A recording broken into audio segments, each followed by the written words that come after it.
Bonjour à tous, heureuse de vous retrouver en ce début d'année scolaire. J'espère que vous allez tous bien et que vous avez pu vous reposer pendant l'été. Et oui, déjà, nous laissons la période estivale derrière nous, ou plutôt en nous, car en son temps, nous pourrons venir y puiser, nous ressourcer en fermant les yeux, revoyant les personnes rencontrées, les lieux visités, tant extérieurs qu'intérieurs, et qui font partie de nous maintenant. Mais revenons à cette rentrée et à cette année qui se profile. Et si pour la vivre, nous prenions exemple sur les athlètes des JO? Car être enseignant, ASEM, éducateur ou chef d'établissement, c'est s'engager et vivre un marathon au quotidien, et tout cela pour atteindre son objectif. En un temps limité, il faut donner le meilleur. Construire des séquences percutantes, être attentif à chacun, n'en perdre aucun en route. Faire grandir, chaque jour un peu plus. Jusque-là, tout le monde est à peu près d'accord. Mais à quel moment, au cœur de cette journée où se succèdent à un rythme effréné les différents cours, les réunions, les rendez-vous de parents, les urgences à traiter, à quel moment ralentissons-nous? Comment gérer son énergie pour maintenir un équilibre ou rester en équilibre? Quelle préparation avons-nous reçue pour vivre notre métier? D'un point de vue académique, nous sommes équipés, outillés. Mais cet équipement est-il suffisant? Ne nous manque-t-il pas l'essentiel? Je reviens à nos sportifs de haut niveau.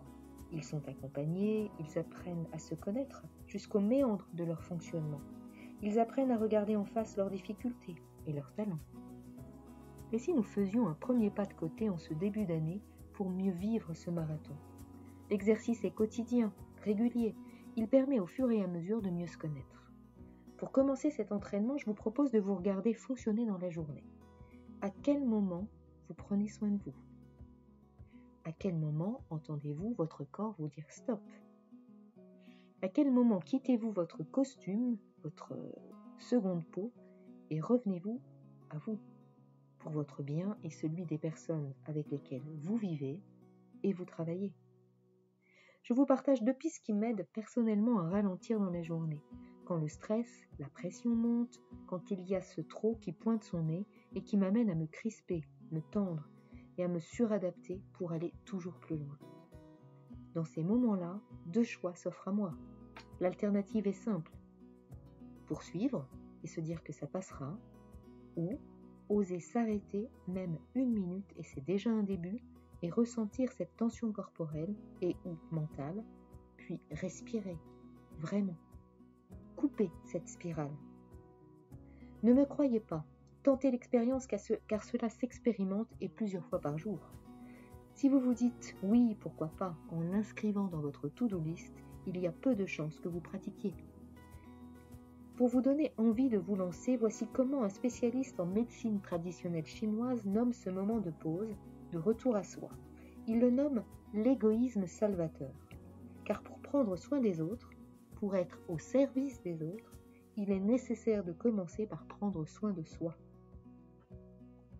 C'est parfois difficile à accueillir, à comprendre et intégrer, mais c'est vital.